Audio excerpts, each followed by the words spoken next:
como o paciente vai se recuperar de processos inflamatórios se os alimentos são incorretos? Como? Vai tomar remédio, vai minimizar o problema por aquele momento. Tá, mas e daí? O que você vai fazer para desinflamar ao longo do tempo? Ou você vai tomar anti-inflamatório 30, 40 anos da sua vida?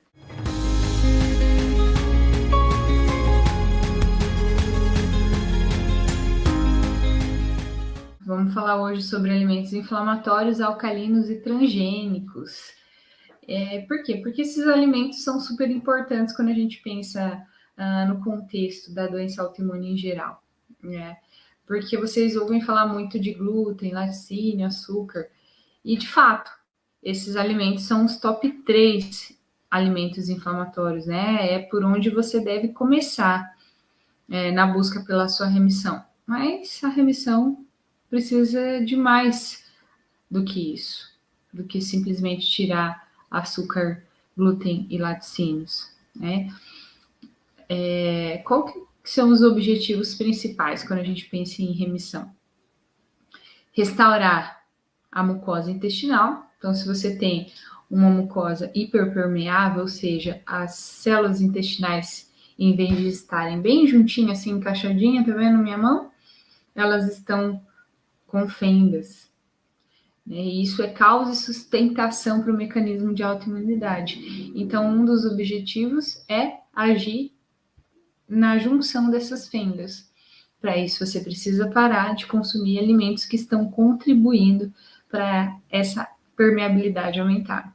E segundo é diminuir as respostas imunológicas anormais, ou seja, fazer com que os seus anticorpos freiem.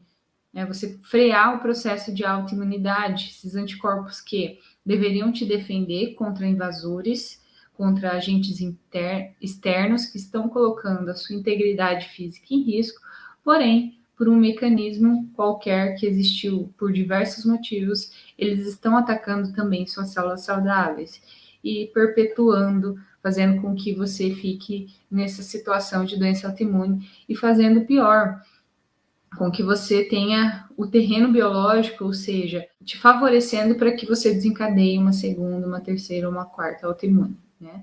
Por conta desses mecanismos, porque você está colocando alimentos que através do mimetismo molecular, ou seja, seu corpo não tem a capacidade de reconhecer o que deve ser atacado do que é o seu próprio corpo, ele começa a atacar para todo lado, atirar para todos os lados. E nisso ele acerta o que é ruim, mas ele acerta também o que é bom. E por que ele entende que ele deve atacar esses alimentos também? Porque esses alimentos têm uma característica, uma composição, uma sequência de aminoácidos parecida com partes do nosso corpo. E aí, quando ele vê, ele bate o olho, entre aspas, e acha que é algo a ser atacado, e ele continua atacando. E o terceiro grande objetivo da alimentação autoimune é controle inflamatório. Então, existe uma inflamação dentro de você, ocasionada pelo próprio mecanismo autoimune, né? Então, se você tem uma autoimune em atividade, existe uma inflamação em você. E é por isso que, muito provavelmente, você esteja utilizando medicamentos com ação anti-inflamatória para conter essa inflamação, porque ela que é a causadora dos sintomas que você tem hoje. Entretanto, se você utiliza fármacos para brecar esse mecanismo, o grande problema é que você está mascarando o sintoma, você não está agindo na causa do problema. A proposta do Projeto Remissão, a proposta de todos os conteúdos que eu produzo aqui semanalmente, é justamente falar que para você que existe uma possibilidade, uma forma de você chegar lá e que você pode acreditar nisso, brecando esses 3 mecanismos: hiperpermeabilidade intestinal, mecanismo inflamatório e resposta imune aumentada, tá? E quando a gente pensa em bloquear esses 3 mecanismos, ou pelo menos minimizá-los, a gente pensa em alimentos transgênicos, a gente pensa em alimentos inflamatórios e também em alimentos ácidos. Vamos começar então pelos alimentos transgênicos. Como você já deve ter ouvido falar, alimentos geneticamente modificados. Qual que é o grande problema dos alimentos geneticamente modificados? Porque a gente não sabe se essas modificações estruturais genéticas que o alimento sofreu, quais os impactos dele na nossa saúde, porque na ciência a gente precisa de tempo para saber como as coisas funcionam. Em 1 ano, 2 anos, 3 anos, talvez nem 10 anos sejam suficientes para a gente saber o que algo vai acarretar no nosso corpo, porque não houve tempo para saber, depois da introdução deste alimento, o que aconteceu com a população, né? Então, os alimentos geneticamente modificados são isso, e existem muitas coisas mostrando o lado negativo deles, tá? E quando a gente fala em alimentos geneticamente modificados, você vai ouvir falar muito de glúten, porque eu já falei muito dele aqui. E ele é um alimento modificado. E é justamente porque ele é modificado que ele é tão ruim, porque ele sofreu uma modificação para aumentar a sua produtividade. E isso ocasionou com que ele tivesse, o trigo, tivesse cerca de 20 vezes mais glúten do que o trigo tradicional. Então, nós temos uma incapacidade enzimática de quebrar esse glúten em pequenas partezinhas que sejam capazes de nós absorvermos. Outros 2 alimentos geneticamente modificados que você deve buscar controlar ou retirar da sua alimentação momentaneamente ou evitar ao máximo que você puder é o milho e a soja. Principalmente vegetarianos, né, que acabam retirando as proteínas animais, acabam introduzindo muitas proteínas de soja, por de fato ser um alimento vegetal fonte de proteína. Mas o grande problema é que ele 95%, cerca de 90 a 95% das sementes de soja e de milho são geneticamente modificados. E aí pode ser que você fale assim, tá? Nossa, mas eu não como soja e milho. Mas a carne que você come é alimentada com soja e milho. Nós somos aquilo o que nós comemos, comeu, né? Então, se você come carne, você come carne de animais que foram alimentados com rações à base de soja e milho. Então, o primeiro passo que você pode dar, ou o segundo, terceiro passo que você pode dar, é procurar por carnes, se você assim, né, consumi-las, né? Se você for uma pessoa que come carne, é procurar por alimentos orgânicos, animais caipira, né? Porque você vai ter uma melhor qualidade da alimentação desses animais, logo você vai evitar comer uma carne de um animal que foi alimentado com alimento transgênico. Então, praticamente todo o nosso milho e soja do nosso território brasileiro, ele vem de sementes transgênicas, modificadas geneticamente, porque existe um monopólio da indústria, que é a Monsanto, né, que é a que fabrica as sementes e, ao mesmo tempo, ela fabrica os agrotóxicos, né, também chamados de defensivos agrícolas, para dar um nome mais bonitinho, né? Então, os alimentos geneticamente modificados, eles toleram uma maior quantidade de agrotóxicos. E não é que ele receba mais agrotóxico, mas vamos supor que tem ali uma plantinha, um milhozinho, e do lado desse milho existam ervas daninhas, mato, normal, população crescendo ali, afinal de contas as plantas, né, têm essa capacidade.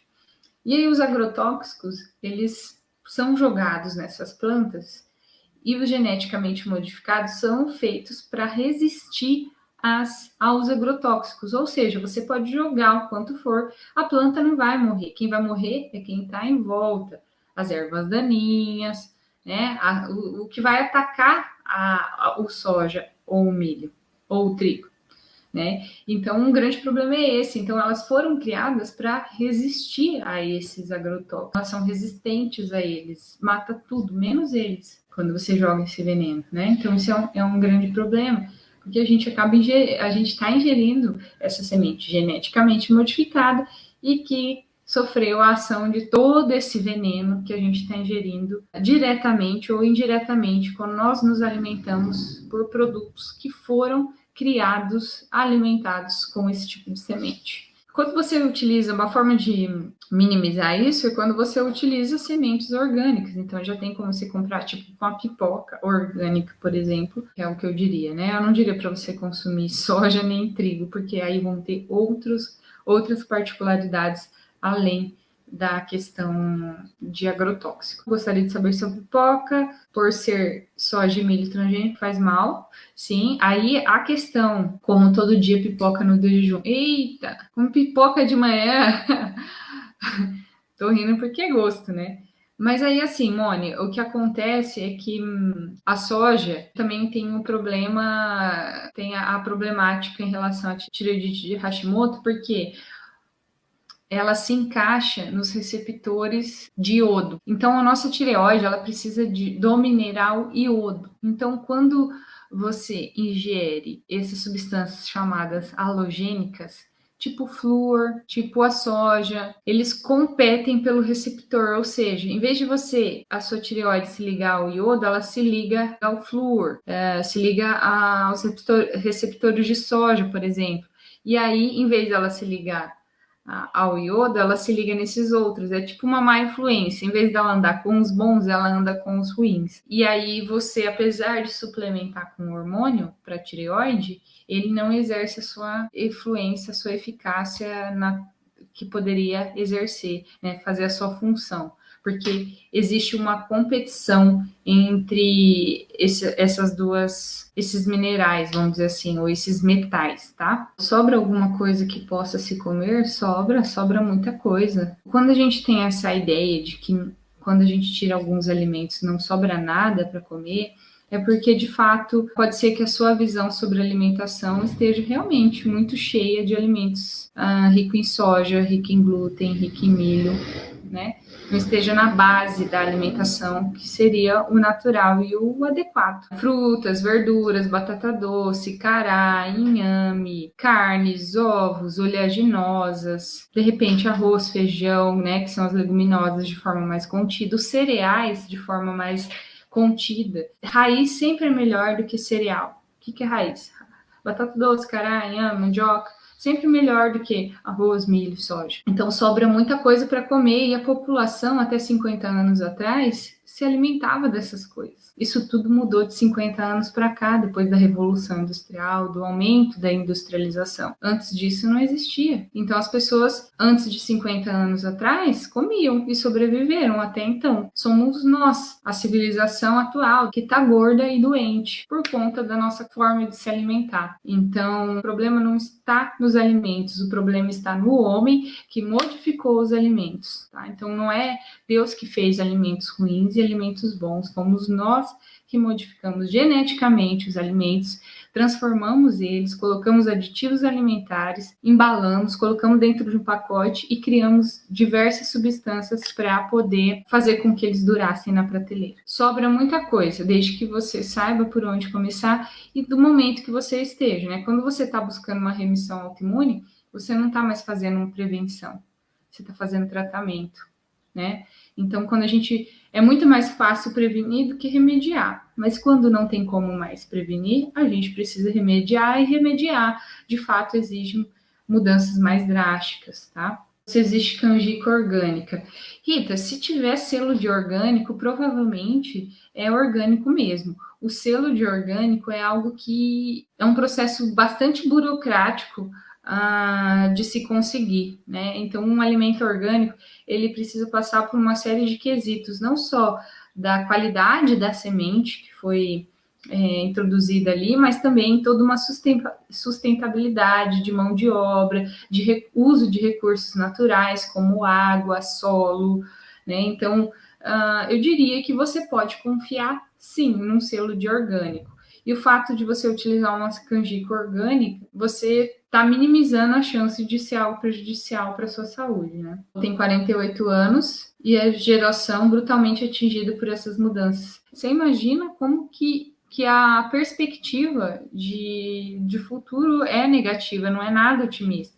Porque se você tem 48 anos e foi brutalmente atingido, imagine as crianças que estão nascendo agora, que mal são amamentadas no seio, já vão para fórmulas infantis, à base de leite, depois começam a se alimentar à base de produtos alimentícios, né? A mãe gosta muito de dar o que para a criança? Danoninho, farinha láctea, coisas açucaradas de forma geral, né? Não só a mãe, mas as escolas, né? As creches infantis. Eu já trabalhei com saúde pública, e lá você meio que é refém de colocar certas coisas num cardápio de uma CMEI, né? Porque é o que vem do governo. Então, é complicado mexer nessas coisas, né? Você tem que mudar com toda uma questão ideológica. E aí, além dos alimentos geneticamente modificados, que eu falei, né? O trigo, milho e soja, a gente vai ter também os alimentos alcalinos. Já fiz uma live só sobre alimentação plant-based, ou seja, uma alimentação baseada em vegetais. Por quê? Porque a gente tem alimentos ácidos, tá? E alimentos alcalinos. Se você lembrar lá da sua aula de química, você vai lembrar que existe alimentos com pH de 0 a 7 são ácidos e de 7 a 14 são alcalinos ou básicos. E o nosso pH sanguíneo, ele é levemente alcalino, gira em torno de 7,35 para 7,45. Esse é o nosso pH normal. E o nosso corpo não mede esforços para deixar o pH sanguíneo dessa maneira, alcalino. Porque, ao contrário, seria incompatível com a vida. Se nós tivéssemos um sangue ácido, nós morreríamos. Isso acontece em situações em que a pessoa está numa UTI, que existe um desequilíbrio hidroeletrolítico brutal, tá? Então, na maioria das situações em que pessoas estão andando, se comunicando e vivendo normalmente, mesmo que não estejam num estado de saúde bom, o corpo dá conta, o corpo se desdobra para deixar esse pH alcalino. O que acontece é que deixar esse pH alcalino faz com que o corpo cobre um preço para isso. Existe um estresse do corpo para deixar esse pH normal. Então, por exemplo, quando você tem uma dieta ácida, o que é uma dieta ácida? Além do que você já está cansado de saber que é ruim, que é industrializado, açúcar, por exemplo, se você come muita carne, muita proteína, produtos de origem animal são muito ácidos. E os produtos de origem vegetal, via de regra, são muito alcalinos. Né? Então, se você come... Isso não quer dizer que você tenha que parar de comer carne e virar vegetariano, porque a carne acidifica o seu sangue. Não. O fato é que você precisa ter um equilíbrio. Né? Então, você come a carne, mas você turbina o seu prato de verdura. Você come 2, 3 frutas durante o dia, que são alcalinos. E aí você vai tendo essa regulação. E no final das contas, a conta vai fechar para o lado do alcalino, não do ácido. Agora, se você é uma pessoa que faz um pratão de carne, sabe aquele típico assim, e às vezes até pessoa que considera que come de forma saudável, que come carne, come ovo, mas que tem aquele prato monocromático, tem 2 cores no prato sempre, no final das contas ele vai ter um prato ácido. Proteína, proteína, proteína, baixo vegetal, baixa fruta, que alcaliniza esse prato. Então, se você monta um prato que tenha carne, né, frango, carne vermelha, porco, ovo, mas que tem também salada de folhas, vegetais, verduras, frutas, que tem um potencial alcalinizante, pronto, no final das contas está tudo certo. Agora, se é um prato, uma carne com queijo, um molho branco, laticínio e carne são muito ácidos. Então, você precisa contrabalancear isso. Então, por exemplo, essas dietas low carb de internet são potencialmente ácidas, porque são baseadas em carnes, embutidos e laticínios. Não que a low carb seja ruim, eu sou favorável a ter uma alimentação low carb, você moderar os seus carboidratos, mas desde que você coma carnes, mas moderadamente, né? Fazer uma dieta low carb não é restringir carboidratos e se entupir de carne, se entupir de laticínios,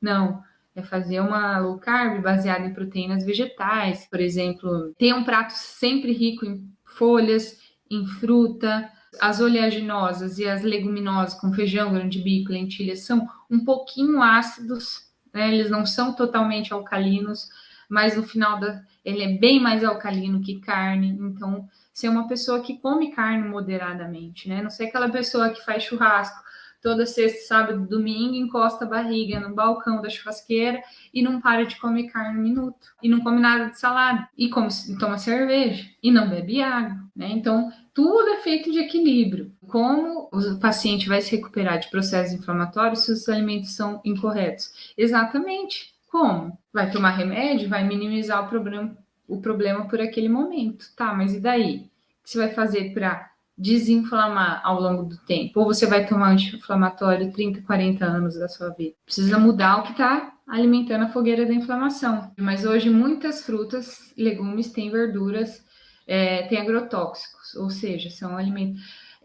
Ter agrotóxico não significa que esse alimento é geneticamente modificado, tá, Lídia? São coisas diferentes. Alimento geneticamente modificado, um alimento que foi para o laboratório, eles mudaram a estrutura genética daquele alimento. Agrotóxico, todos vão ter, a não ser que você vá na feirinha de orgânico, daí você não vai ter contato com agrotóxico, tá?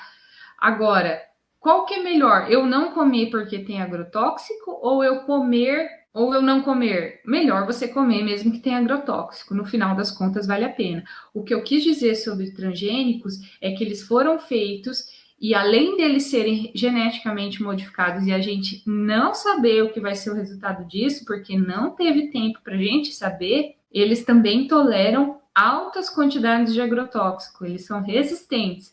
O que eu estou querendo dizer não é para você parar de comer fruta e verdura porque tem agrotóxico. Tem. Coma, mesmo com veneno. É melhor você comer com veneno do que sem fruta e verdura, porque no final das contas vale a pena. Tá? Pela quantidade de fibra, fitoquímico, vitamina, mineral que tem nesse vegetal e nessa fruta. É claro, se você tiver acesso, gente, procure, porque faz diferença. E não é só porque o alimento é orgânico ou não. E sim porque, quando ele é orgânico, essas defesas que ele cria faz com que ele seja um alimento com potencial, uma quantidade de vitaminas e minerais maior do que um alimento que não é orgânico, tá? Então, assim, é bom senso. Eu trato as coisas como uma escala de prioridades. É como se fosse uma cebola. E aí você vai descascando essa cebola. Se é uma pessoa que come totalmente ruim, primeiro passo é você tirar industrializado. Segundo passo, aí você vai, sei lá, tirando glúten, leite, derivados. Terceiro passo, você vai consumindo alimentos orgânicos. Quarto passo, eu vou trocando minhas panelas para eu não comer teflon, para eu não comer alumínio, para eu não passar alumínio todo dia no meu braço através do desodorante, para eu não me intoxicar com chumbo todo dia na minha pele passando maquiagem. Então são escalas de prioridade. Depende do momento que você tá. Se você está pensando em mudar a sua alimentação agora, não se paralise pelo tanto de coisa negativa que tem, porque de fato tem muita coisa ruim, mas você precisa começar pelo começo, porque senão você olha assim, então nada presta, que se dane, não adianta fazer nada mesmo, não. Essa visão te paralisa. Comece mudando o que você tem capacidade de mudar. E depois que tiver feito, você melhora. Primeiro você faz, depois você melhora. Então comece mudando aquilo que está no seu poder de mudar hoje. O que não está, fazer o quê? Nesse momento você não pode mudar. E é porque você não pode mudar uma coisinha que você vai deixar todo o resto? E quando se tem alergia a quase todos os alimentos vegetais? Se você tem muita alergia alimentar, isso é um grande indicativo de que seu intestino está com buraco. Alergias alimentares significa que você está tendo uma resposta imunológica anormal. Seu corpo está atacando algo que ele não deveria atacar. Isso está acontecendo por quê? Porque seu intestino está com buraco. Aí o que você precisa fazer? Restaurar a barreira intestinal. Senão até o que é bom vai fazer mal para você. Aí o que você precisa fazer é não se bloquear pelo processo. Então tudo me faz mal e eu vou comer tudo cagado mesmo. Não. É importante ter paciência com o processo, gente, porque isso aconteceu em você, não foi de um dia para o outro. Aconteceu ao longo dos anos. Então, para arrumar, não é assim um mês fazendo. Não é 15 dias, 20 dias. Enxaqueca pode ser relacionada ao glúten? Pode. Está na escala de prioridades de você tirar. Enxaqueca, glúten, desidratação, alimentos com glutamato monossódico. Glutamato monossódico é um aditivo alimentar que substitui o sal de cozinha, mas ele é realçador do sabor e ele estimula um sabor na nossa língua chamado sabor umami, que é o quinto sabor. E apenas o glutamato monossódico e alguns cogumelos estimulam esse receptor desse sabor na língua. Então, quando você ingere produtos com glutamato monossódico, você sente que é muito gostoso. E o que tem glutamato monossódico? Caldo de carne, não posso falar a marca, mas temperos prontos, alimentos industrializados prontos. Em vez de sal de cozinha, que é cloreto de sódio, eles usam glutamato monossódico. Isso é extremamente desencadeador das enxaquecas. Adoçantes artificiais ou não artificiais, todas essas são substâncias que o seu corpo não reconhece como algo natural, como um alimento. Então, ele causa uma reação adversa. Adoçantes causam muita enxaqueca para quem tem essa sensibilidade. E até alimentos cítricos podem causar enxaqueca, como laranja, tangerina, limão. Ah, então eu devo parar de comer limão, tangerina e laranja? Não, primeiro você tira todos esses que eu te falei, que são do mal, e toma água. Aí, se não passar, você começa a retirar os alimentos que são potencialmente benéficos, mas que para você pode ser que seja ruim. Tem várias doenças autoimunes de um ano para cá. Leite, ovo, e acredito que o glúten também me faz mal. Mudar a alimentação faz o intestino restaurar? Mudar a alimentação não faz o intestino restaurar, mas ele para de danificar. Então, existe um programa que eu até coloco no projeto Remissão, que é o programa dos 6 R's, de reparação intestinal. E o primeiro passo para a restauração intestinal é você parar de colocar os alimentos que estão agredindo as junções intestinais. Então, aqui é uma célula intestinal, aqui é outra célula intestinal. E é como se houvesse uma linha costurando uma célula na outra. E muitos alimentos fazem com que essas junções, essa linha que gruda uma célula na outra, seja rompida. Então, quando você para de ingerir os alimentos que agridem, você para de agredir o que está danificando a junção intestinal. Aí, reparar o intestino é um outro assunto, tá? Por exemplo, utilizar suplementos com glutamina, caldo de ossos, maçã cozida, que tudo isso aí tem nas minhas publicações. Se você rolar para baixo, aí você vai achar. Então, são formas de ajudar na reparação intestinal. Mas o primeiro passo é você parar de agredir e aí depois você age conjuntamente em reparar. Vi que a tapioca também não é saudável. Qual a sua opinião? Gente, eu sou contra dizer que tapioca não é saudável. Quando você vê em algum lugar alguém publicando que tapioca não é saudável, o que essa pessoa quer dizer, tá? Vou explicar e você vai entender a diferença.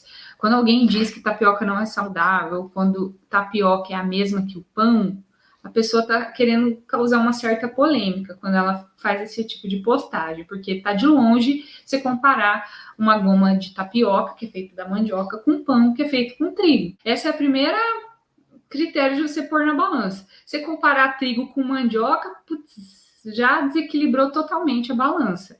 Trigo é totalmente diferente de uma raiz, que é a mandioca. Agora, o que acontece? É uma questão de índice glicêmico. Então, o que é índice glicêmico? É a velocidade que o carboidrato vai atingir a sua corrente sanguínea.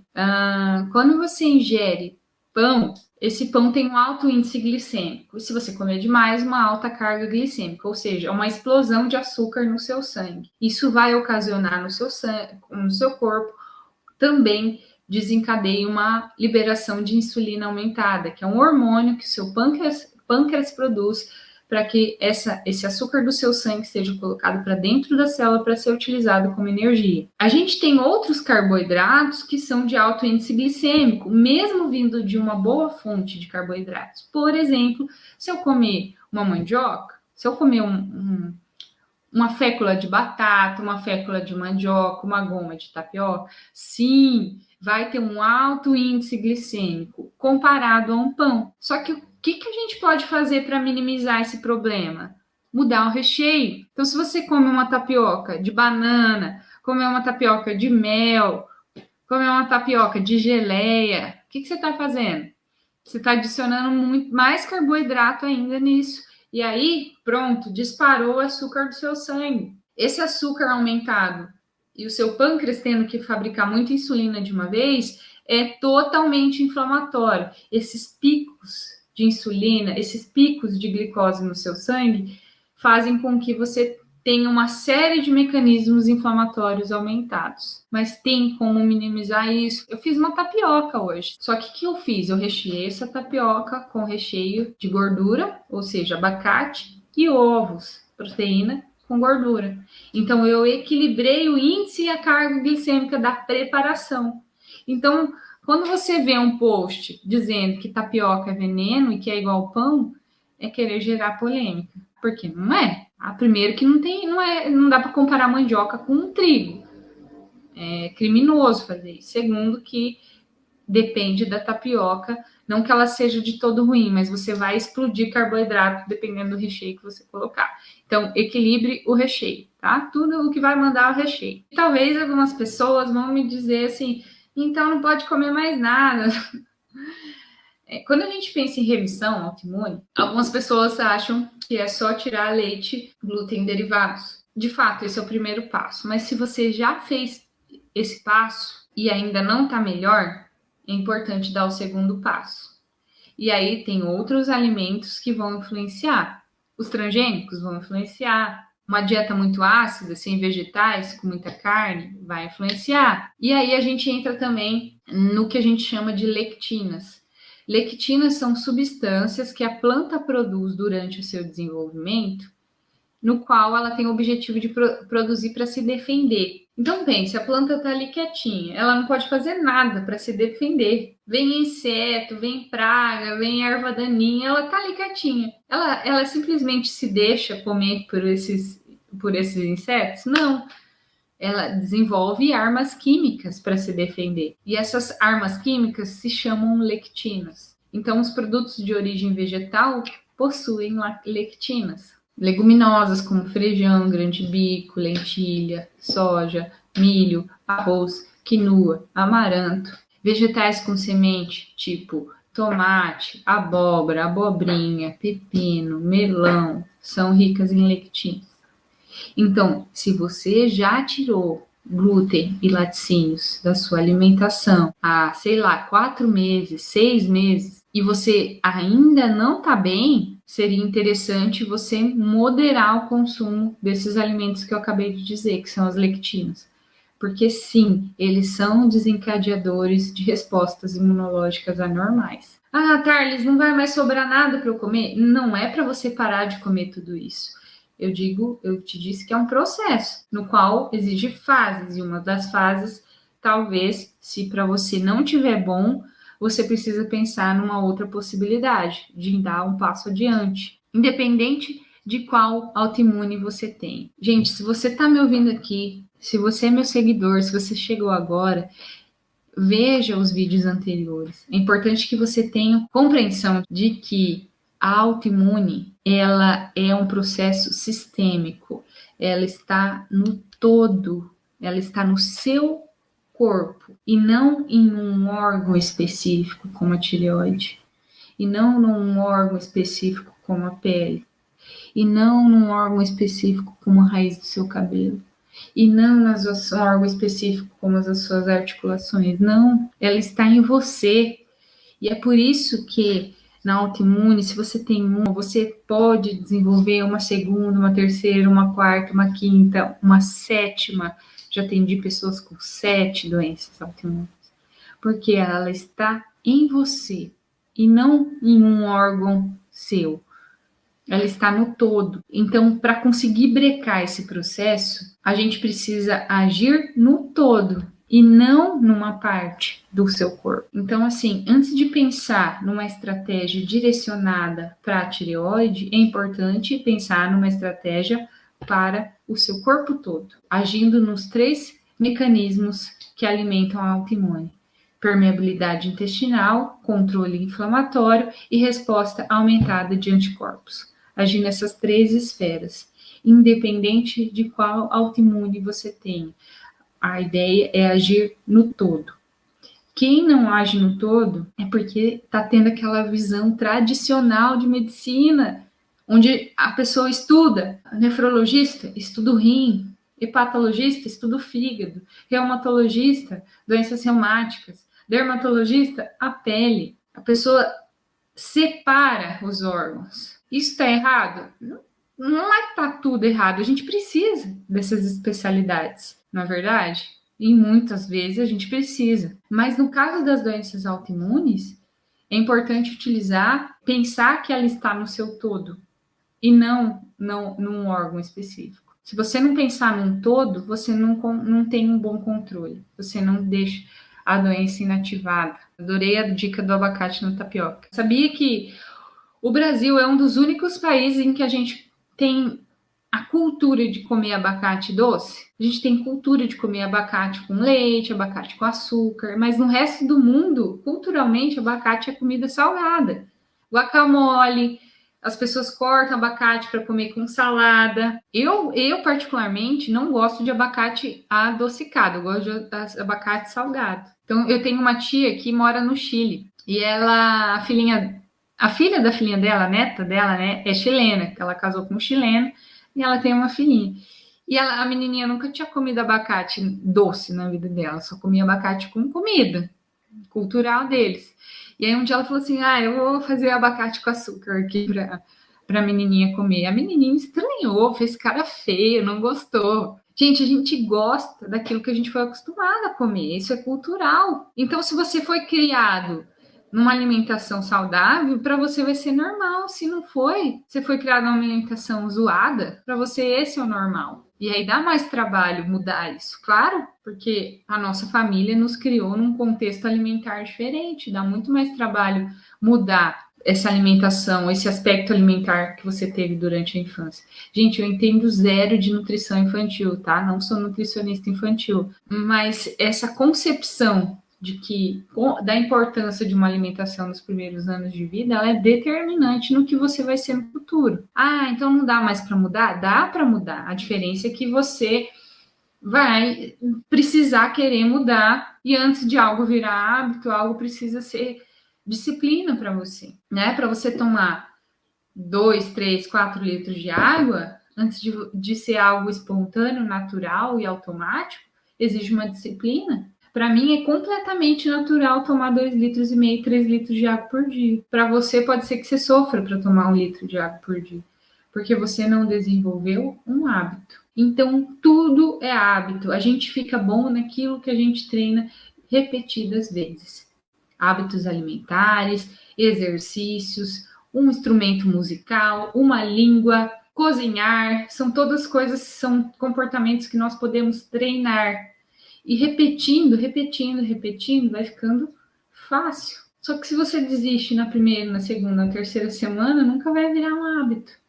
E aí quando você olha para trás, você pensa, poxa, 1 ano atrás, se eu tivesse começado, hoje eu estaria melhor, eu estaria desinflamado, eu estaria sem dor, eu poderia ter tirado um medicamento, reduzido a dose de um medicamento.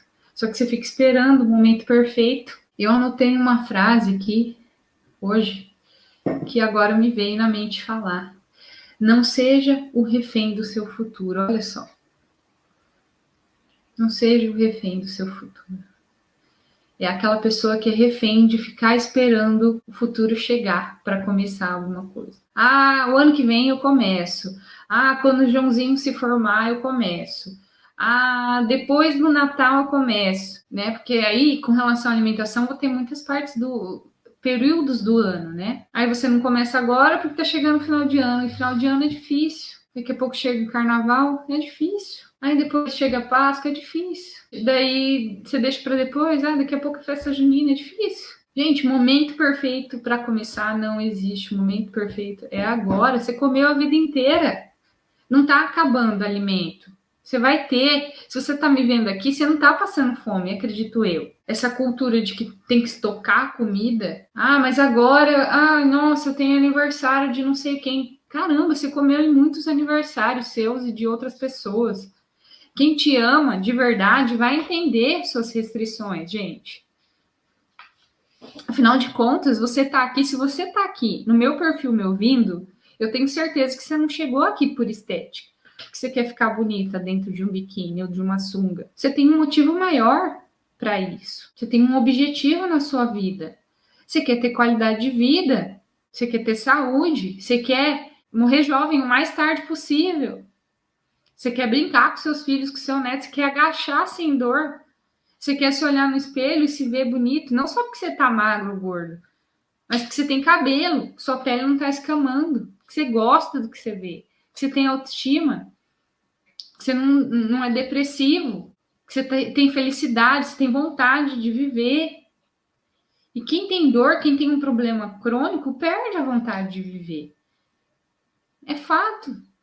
Você convive com dor, com 1000 medicamentos para você tomar, indo em consulta médica, indo em fisioterapia toda semana.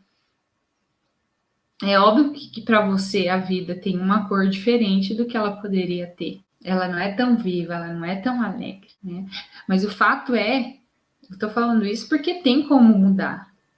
Tem o que fazer quanto a isso. Se não tivesse, eu não estaria falando aqui para te deixar desanimado numa condição que não é possível de mudar.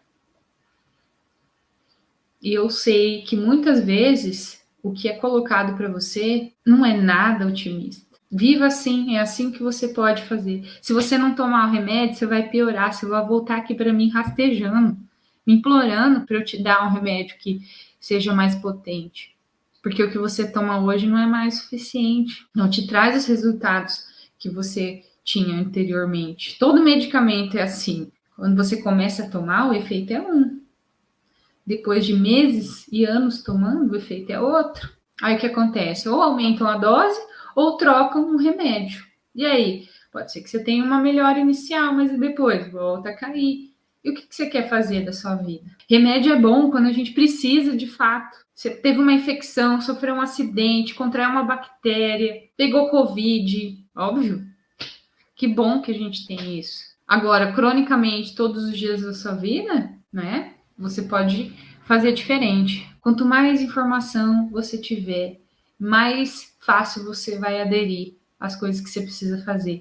Porque se você não tem informação, você não acredita no que você está se propondo a fazer, vai ficar pesado, vai ficar difícil. Agora, se você realmente acredita, se você tem um propósito, você segue muito mais firme. Isso não quer dizer que você não tenha vontade, mas você se segue firme na sua decisão, na decisão que você tomou, tá? Então, acredite, tenha esperança. Não se torture, não se martirize, não se deixe levar pelo pessimismo da ideia tradicional das questões autoimunes, tá? A gente tem o poder todos os dias de fazer diferente nas nossas vidas. Basta a gente querer e fazer o que está nas nossas possibilidades, nas nossas mãos mudar. O outro a gente não tem capacidade de mudar, o que o outro pensa, o que o outro fala. Mas nós temos. Muito obrigada, fiquem com Deus. Eu sei que é muita informação para digerir, mas aos poucos vocês vão entendendo o porquê de cada coisa, tá bom? Um abraço, fiquem com Deus e até mais.